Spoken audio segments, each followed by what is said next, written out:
চারাপোনা মাছের ঝাল আপনারা তো নানা রকমভাবে করেছেন, তবে আজকে আমি যেভাবে বানাবো খেতে দুর্দান্ত হবে এবং যত রকম উপকরণ দিয়েছি এর মধ্যে আমাদের রান্নাঘরে কিন্তু সবগুলোই অ্যাভেলেবেল থাকে। তো এই দুর্দান্ত স্বাদের রেসিপিটা কীভাবে বানাচ্ছি চলুন দেখে নিই। আপনারা দেখছেন রাজগীত কিচেন, আমি গীতা। তো প্রথমে আমি বেশ 250 থেকে 300 মতো চারাপোনা মাছ কিনে নিয়ে এসেছি। খুব ভালোভাবে এটাকে ধুয়ে নেওয়া হয়েছে এবং পরিষ্কার করে নেওয়া হয়েছে। তার মধ্যে দিয়ে দিলাম নুন আর হলুদ মাখিয়ে। এবার কড়াইয়ে তেল গরম করতে দিয়ে দিয়েছি আর মাছগুলোকে নুন হলুদ দিয়ে মাখিয়ে রেখেছিলাম। এই গরম তেলের মধ্যে কিন্তু আমি মাছগুলোকে দিয়ে দিচ্ছি। তো এখানে একটা আমি টিপস দিয়ে দিই, সবসময় মাছ কিন্তু তেলে ধোঁয়া আসার পরেই কিন্তু কড়াইয়ে দেবেন, তাহলে মাছ কিন্তু একেবারে ভেঙে যাবে না এবং খুব সুন্দরভাবে কিন্তু উল্টে যাবে। তো মাছগুলোকে আমি একটু কড়া কড়া করে ভেজে নিয়েছিলাম, ঠিক এরকম টাইপের কালার আসার পরে তুলে রেখে দিয়েছি। এবার কড়াইয়ের মধ্যে আমি সর্ষের তেল দিয়ে দিলাম আর দিয়ে দেব ফোড়নের জন্য কালো জিরে। আর এখানে আমি পেঁয়াজগুলোকে দেখুন ঠিক এরকম টাইপের সাইজের কেটে নিয়েছি। এটা কিন্তু মাছে খুব ভালো লাগে, বাটা বা পোনা যে কোনো মাছের মধ্যে। এবার এটাকে কিন্তু আমি ভালোভাবে ব্রাউন হওয়া অবধি ভেজে নেব। তো দেখুন একটু ভাজতে ভাজতে ব্রাউন হয়ে গেছে যখন, তখন আমি দিয়ে দেব কুচিয়ে রাখা টমেটো আর কাঁচা লঙ্কা। যে কোনো মাছে যদি টমেটো কুচি করে দেওয়া হয়, হালকা টক টক মাছ খেতে কিন্তু আমাদের খুবই ভালো লাগে।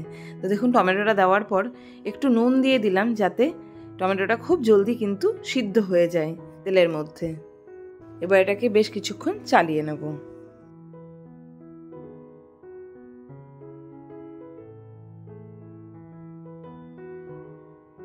এবার আমি এর মধ্যে দিয়ে দিচ্ছি হলুদের গুঁড়ো কালারের জন্য, আর দিয়ে দেব কাশ্মীরি রেড চিলি পাউডার, সেটাও কিন্তু কালারের জন্য। এই কালারগুলো দিলে বেশ সুন্দর কিন্তু রান্নার কালার আসে।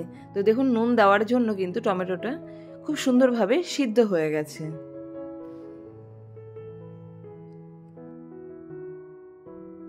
এবার খুব সুন্দরভাবে সিদ্ধ হওয়ার পরে আমি এর মধ্যে দিয়ে দেব অন্যান্য উপকরণগুলি।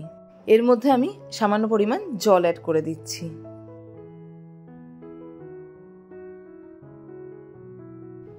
জলটাকে আমি ফুটতে দিয়ে দেবো বেশ কিছুক্ষণের জন্য, যাতে একটুখানি ঘন হয়ে আসে।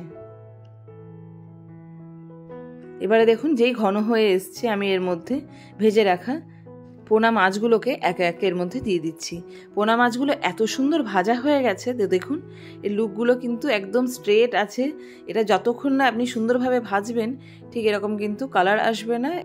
খুব অল্প সময়ে এই রেসিপিটা কিন্তু রেডি হয়ে যায় আর দুর্দান্ত স্বাদ হয়। তো দেখুন মাছগুলো দিয়ে দেওয়ার পরে এবার একটুখানি যখন মাখো মাখো হয়ে আসবে, তার মধ্যে আমি অ্যাড করব সর্ষে বাটা।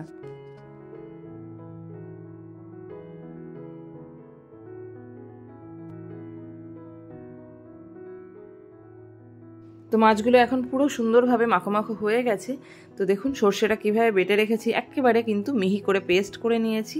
এটাকে কিন্তু ওপর থেকে ছড়িয়ে দেবো। সর্ষে বেশিক্ষণ আগে দিয়ে দিলে আমরা শুনেছি যে রান্না তেতো টাইপের হয়ে যায়, তাই জন্য কিন্তু একটু শেষেই অ্যাড করলাম।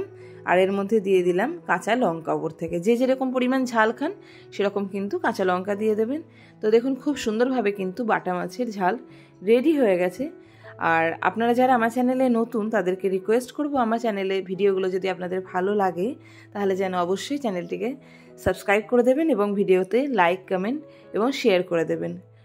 আর আজকে বেশি কথা বাড়াচ্ছি না, আজ এখানেই রাখছি। সবাই ভালো থাকবেন, সুস্থ থাকবেন এবং চ্যানেলটিকে যেন মনে করে সাবস্ক্রাইব করে দেবেন।